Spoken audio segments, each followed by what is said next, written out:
Hello everyone, Prime here, and I hope that you're having a great day, because today we're going to be talking about the gods that could rule the other gods in Smite the best, or having the most success at doing so. We've split this up into 3 sections, and these 3 sections are going to be covered across 3 different videos, or at least I plan to do that. Hopefully it works out that way. The first section, what this video is going to be about, is the best gods who could rule the other gods based on primarily their power. So the first god, and most obvious god to talk about, so we'll get him out of the way first, Zeus.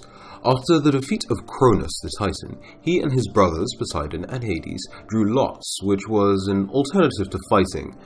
Zeus wanted to avoid the potential carnage and chaos caused by the clash of these 3 immensely powerful beings. So, as to the question of who is the strongest out of the 3 brothers, thanks to that, we don't really have a definitive answer to that question, so it's up to debate. Now, really, I'm not going to talk about that in this video, who I think is the strongest. However, based on the events that happened during Typhonus' assault on Mount Olympus, and the fact that the only other deity to stay and help Zeus fight this colossal threat was Athena, not Hades, not Poseidon, I think it's safe to say, if nothing else, Zeus was the most heroic and courageous of the 3 brothers.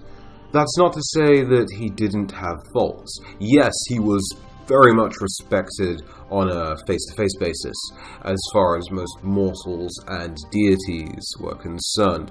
You would need not look much further than his wife Hera to see how fragile his power might seem. You see, it wasn't unwarranted that Hera disrespected Zeus. After all, she had to put up with his infidelity. He slept with a number of mortal women, including Leto, Semele, Maia, and Dione. However, when it came to Hera venting her frustrations at these things, such as when she tried to birth Vulcan, that didn't work out too well for neither Hera nor Vulcan. Also, she tried to drown Hercules, and the punishment for that was Zeus directly intervening and hanging her upside down from the skies as punishment. I don't think she enjoyed that very much either, but that also did serve as an example, not just Hera, but pretty much everyone in existence that found out about this event, just how much more powerful Zeus was than a lot of other beings in the Greek universe. So there's that. I believe this was during the Trojan War. Poseidon withdrew from his participation in the combat during the Trojan War after he was ordered to do so, or something along those lines. Zeus pretty much made him, directly or indirectly, not participate in the battles during the Trojan War, which Zeus didn't directly participate himself either. But that was because he didn't want to openly have conflicts between himself and his wife. He wanted to keep up that sort of public image, which is also why, when he slept around with mortal women, he did so in disguise, or he did so in some sort of hidden way. Which is also the reason why Semele died, mother of Bacchus, because when Zeus eventually does reveal himself to the mother of Bacchus, she is destroyed, because she just cannot, as a mortal, perceive the form of Zeus that was in front of her. Zeus's infidelity has affected other beings, such as the nymph Echo.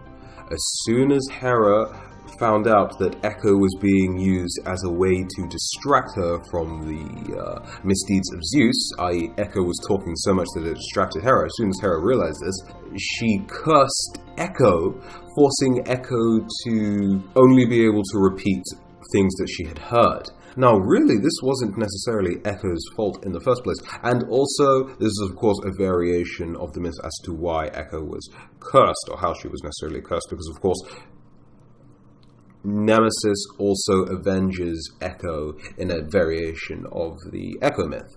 Also, it should be said that mortals were not shy to disrespect Zeus or dishonor Zeus in some way. Iexon tried to, shall we say, fornicate with the wife of Zeus.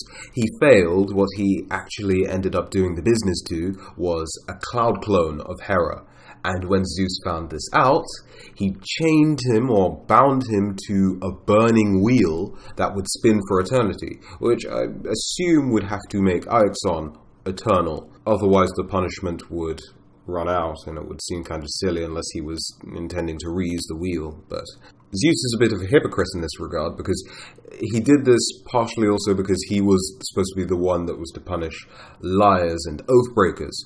But if he was married to Hera, then sleeping around with all of these mortal women surely breaks an oath to Hera. So there's a bit of hypocrisy there. Double standard, but Zeus is Zeus. He does whatever he wants. That's part of his character. You know, he has upsides to him, he has downsides to him. The upsides, of course, being the infidelity and the double standards, and the anger and rage associated with his character. Those are the downsides, but the upsides, of course, being his loving nature, the care that he showed characters such as Selene, perhaps Leto, so on and so forth, and the mother of Hercules. And, of course, his heroics. Ultimately, he was responsible for ending the rule of the Titans. He was responsible for defending Olympus when it was invaded by the armies and legions of Typhonus alongside Athena. But Poseidon and Hades, who, as far as we can assume, at least for this video, were just as strong as Zeus, fled to Egypt.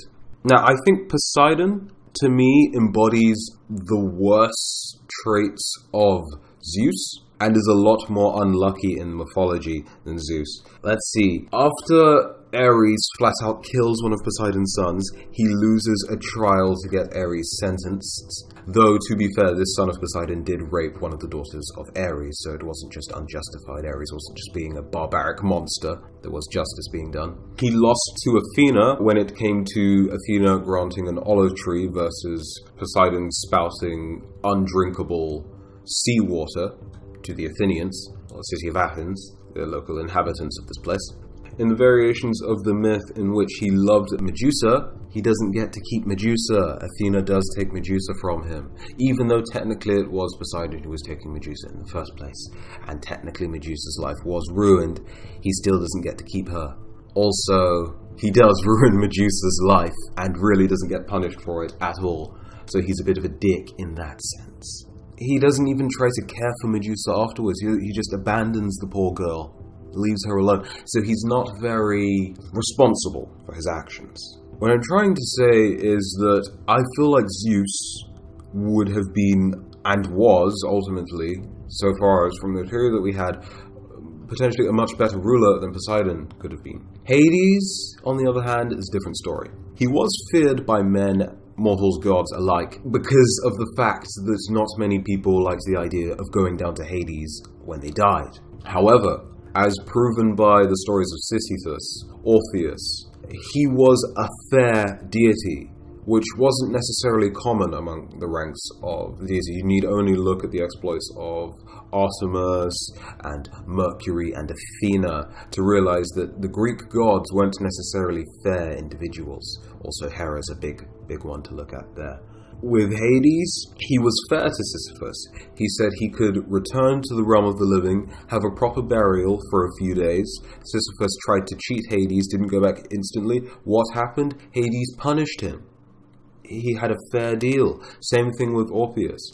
Orpheus was told that he could keep his wife if he didn't turn back and look at whatever it was that was behind him as he was climbing out of the underworld. What did Orpheus do? Orpheus looked back and his wife faded away. These were fair conditions. It wasn't unknown to the people. There were no tricks.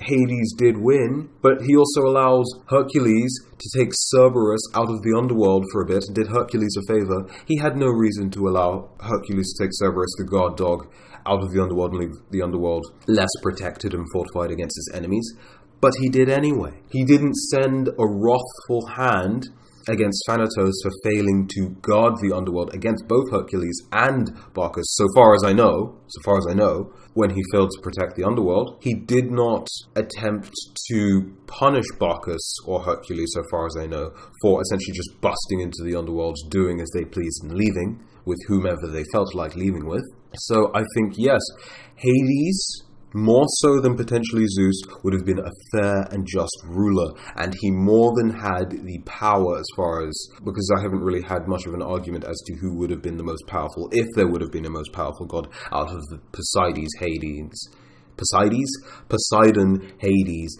and Zeus. I'm not sure who, out of anyone who would have most power. It most likely would have been Zeus just because of his position, but that doesn't necessarily prove anything.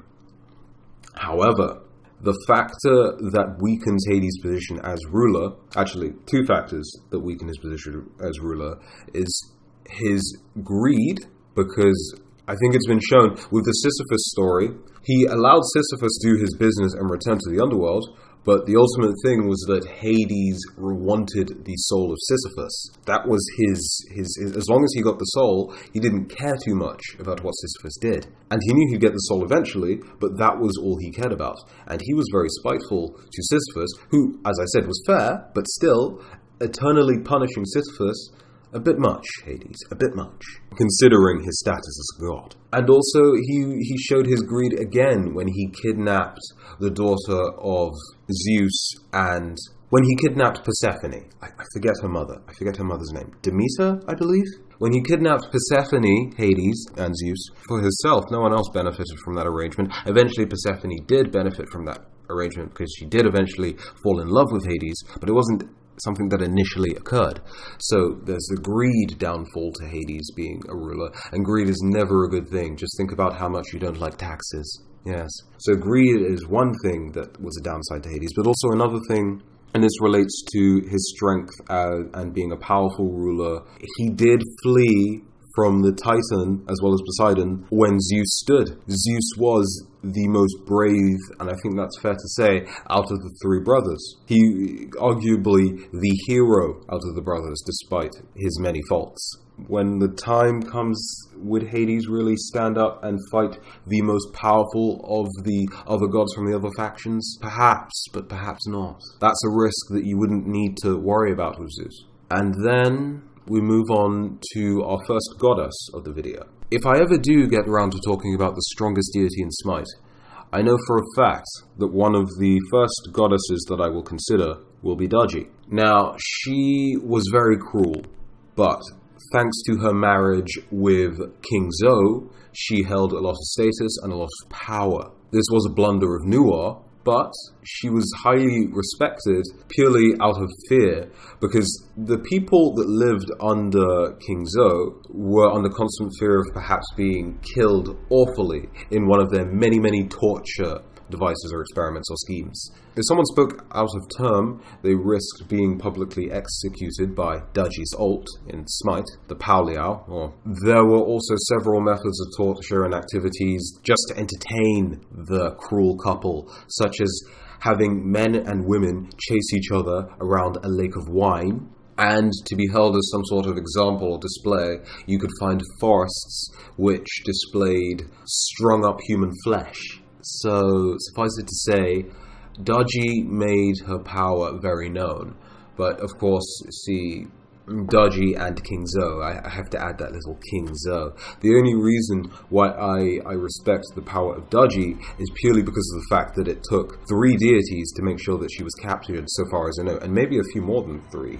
But so far as I truly know, I know that it took Naja, Nuar, and it took Yang Jian, or Erlong Shen, but he's called Yang Jian in this case. And she definitely battles with Naja and Erlong Shen. I'm not too sure how Nuar contributed to her capture, besides making sure that some fox spirits of Dagi's were apprehended and brought to Yang Jian. Should I just call Yang Jian Erlong Shen? I think to avoid confusion, I'll just call him Erlong Shen. Not only this, but at her own execution, Dagi seduced the executioners, and they just couldn't kill her at all. No mortal man would ever dare harm her, because she would get the better of them and probably slay them. I assume a god like perhaps Ram, who, yes, is a mortal man, but because he's very strongly connected to a deity, he pretty much is the best example of a mortal man you could ever see, would probably not be affected by Dagi's charms, but he's a very special case. Most mortal beings would be affected by this thing. So as far as not only ruling over the other gods in Smite, but ruling over mortals, I think she's got the whole mortal side covered very nicely. And as I said, she couldn't properly be executed, and it required Erlong Shen to oversee her execution to make sure that the deed was done. That was how powerful she was. So I think that should be considered. She has the power to challenge a vast majority of the deities in Smite. That shouldn't be overlooked, I don't think. How well she could actually hold her own against these deities, how many of these deities could actually dispatch of her, is a question for another day. I'm just highlighting the fact that it is possible for her to hold her own. Moving on to a more brighter subject, though, and we're now going on to Geb. Now, Geb, his story isn't exactly very colourful. I'll admit that. He, at one point in his life, stormed into his father's city, be this Shu or Ra, depends on what version of the myth you're going off of, but he storms into Geb City, ransacks it, ravages it, essentially claims it for his own, or tries to claim it for his own. Didn't quite work out for him. He shall we say, overly enjoys the company of his own mother. I have told this story before. And just before he was about to claim too much power, Ra, in some way or another, does put a stop to him. But not before Tefnut is taken. So, yes. He also did, in some variations of the myth surrounding Horus and Set and their whole power struggle, was at some point ruling over Egypt. He definitely must have commanded a great degree of respect among the Egyptian deities as well as mortals. That's important.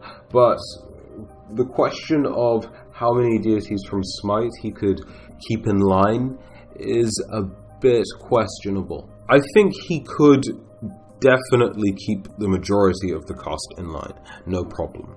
However, when it comes to characters like Zeus, Poseidon, Hades, Sun Wukong, Erlong Shen, characters who are more powerful than your average cast, he would definitely struggle. It would also be interesting to see how he'd deal with characters who are just massive. The characters that are pretty much him himself, like Ymir and Terra. How does he deal with those characters? Is there an equal clash of power there? Would perhaps Ymir or Terra be stronger than him? These are interesting thoughts. Would he be as effective a ruler as, say, Zeus overall? I doubt it. But it would be interesting to see how things would work out with Geb nonetheless. Ra is a god whose power was noted by many deities to just be possibly even the greatest power. I mean, there are deities like Amun or Atum who rivaled, if not superseded, Ra's power. As far as we're talking solely Smite, there's no other deity from Egyptian mythology besides perhaps maybe Thoth, who I feel could possibly, and Khepri, Thoth, Khepri, who could possibly challenge Ra. There is also Bastet, but Bastet, that would depend on whether or not she was the Eye of Ra. Most places that I found seem to say it was either Hathor or Tefnut more so than Bastet. So, actually, now that I think about this, whilst no other deity necessarily dared to challenge Ra, the Eye of Ra did outright defy them in a fit of blind rage, so not technically quite to their senses, but still did, for a bit, openly defy, or just ignore Ra for a bit. There was also Neith, whose special arrows were strong enough to damage the Apep, the great chaos serpent. So Bastet and perhaps Neith as two other potential beings who could possibly defy Ra. However, Neith will not be considered for this video for the same reasons that I will eventually describe as to why Nox won't be considered too much for the position of goddess god to rule over the other deities the best. As for Bastet, it's solely based off of whether I think or not she's the true Eye of Ra, or how that necessarily even works, which I haven't even decided for myself. So for now, I don't think Bastet was the Eye of Ra. Therefore, I don't consider her to be able to necessarily challenge Ra. Though she was able to daily, every day and every night, participate in a cycle with the Apep of continuous fighting and rebirth, and fighting and rebirth. So there is that to consider, as far as Bastet's power is concerned. in any sort of meaningful way. There was a reason why Isis bided her time before she tried to poison Ra. He was considered to be very, very powerful. So as far as the sort of keeping the other gods in line and ruling, I think he's got that covered very nicely. The only few problems I do see with Ra, Isis did catch him off guard because he arrogantly did gaze. He put his defenses down and he gazed and awed at his own creations. And that was how Isis got him. Also, Isis was somehow able to take an essence, a part of himself, and kind of use it against him. So I think a skilled magician, or someone who's well-versed in that sort of area, could perhaps take advantage of that and use Ra's abilities against himself. I'm thinking characters like, of course, Isis, but also the Morrigan. You know, maybe even Discordia might be able to find some ways to deal with Ra. There's also primordial beings and just beings who have proven themselves to be very, very powerful. I've mentioned Sun Wukong, there's good reason for that. Sun Wukong is very interesting and difficult to talk about, because Sun Wukong is someone who could keep many, if not all of the cast of Smite definitely in line in some way or another. But as we're talking about Ra right now, I think a clash between those two gods would be interesting, to say the least. As for Nox, she's a primordial deity. Don't think primordial deities can be killed in the standard sense. I don't think Ra could necessarily put Nox in her place if she were to ever rebel against Ra. But see, Nox didn't tend to do too much. She wasn't that much of a problem for Zeus, but it was noted that Zeus did fear Nox. But I don't think she would necessarily care enough to be in sort of a ruling position. If she was to be in any sort of ruling position, there are a few gods who I think could actually pose a threat to her. But, again, look, she doesn't leave Hades. And by Hades, I mean Hades the place, not Hades the god. She kind of just stays with her children, Thanatos, Hypnos, and kind of just does things in the underworld. So she's not really much of a concern. So there's that. And going back to Sun Wukong has so many abilities to help him fend off pretty much everyone in Smite, if he needs to. He can very quickly summon an army made up of just himself that would be loyal to him because they are him. He also has the insights and teachings of monks that taught him a lot of the abilities at his disposal. So he's got a lot of insights, wise tendencies, shall we say. He does kind of, in the story Journey to the West, ultimately, Sun Wukong gets a bit too hung up over his entitlement, and that's what ultimately causes his downfall eventually. Though, if he played his game a bit smarter, he would have been able to take over heaven. There's not much. If he was just a bit less careless, I feel, and a bit less reckless with what he was doing. But he got impatient. He did what he did in heaven, had the armies come after him, and the events played the way that they did. Still, could he rule over the other gods in Smite fairly well? Well, he did rule over his tribe of monkeys. Were they a tribe? His group of monkeys for 400 years, and they were very happy, notably happy. They were monkeys, but he could communicate with them no problem. He kept their needs all attended to. I think he could be a very caring deity if he wanted to. So I definitely don't think Sun Wukong should be overlooked for this video either. Last person I want to mention is Kazembo. I want to mention Kazembo. I just don't feel like he has much of a place. But then again, as I did just talk about Sun Wukong being a decent enough leadership material based on the fact that he led his own cult, shall we say cult? Whatever. His own clique of monkeys, I think it's fair enough to talk about Kazembo and how he constantly in Smite is referenced. Hyros really did go on a lot about how he controlled 9,000 Kappas. You don't go around controlling 9,000 beings without having a bit of status on you. Power. And Kazembo, well, he boasts a lot of strength, doesn't he? The Kappa, by reputation, were very fearsome. So being their king, I think he would easily have the respect and cooperation of mortals. So there's that front. Kazembo's fine, he's covered. It's just the gods that he would have to worry about. And of course, his massive, crippling weakness. The only thing that if this weakness didn't exist, Kazembo would be fine. Perhaps we would be talking about how unstoppable he would be next to Sun Wukong. I don't know. But unfortunately, though, Kazembo does have this weakness, and it's very crippling. And that's the fact that if you bow before him, he has no other choice, no say in the matter. He must bow. Also, he also runs the risk of perhaps even being a servant to any one mortal or god, should he make a mistake as a Kappa. Just in case you don't know, if a Kappa were to bow their heads, they would spill the water that's contained in a bowl on top of their heads.